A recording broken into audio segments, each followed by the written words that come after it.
This message is from my mother. I just wanted to say you were you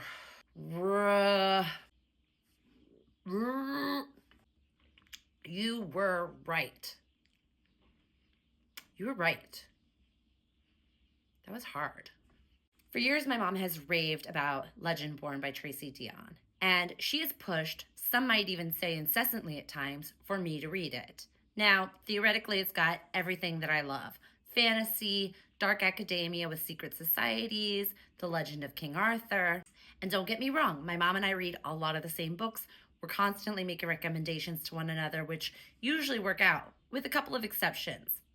Don't really know why she doesn't love Brandon Sanderson, but she doesn't. But she really talked about this. And as any good daughter would, whenever my mom pushes for something, I avoid it like the fucking plague.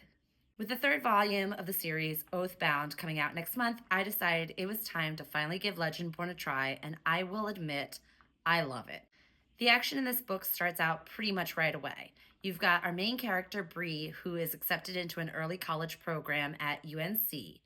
Almost immediately afterwards, her mother dies in a tragic car accident, and she decides to still go ahead with going to the program with her best friend. On her first night on campus, she sees some unexplained magical event, and someone wipes her memory of the event, but she quickly gets it back. And in doing so, she also starts to remember things from the day that her mom died that she didn't really remember before. So she starts realizing that those two events may be very closely related, and the magic wielders may have been either directly or indirectly involved in her mother's death. This leads to Bree discovering a secret society at UNC known as the Order of the Round Table, which is run by the descendants of King Arthur and his knights as they prepare for the next oncoming war with the Shadowborn.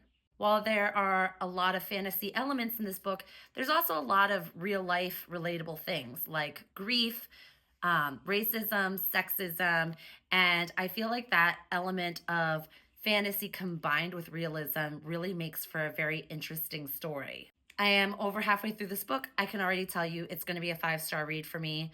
I am currently reading it as a buddy read with a few of my book talk besties, so I'm going to tag them below so that you can also see any of their thoughts that they post. But yeah, Mom, I may be a bullheaded Taurus, but I will openly admit you were right this one singular time. Don't get used to me saying that.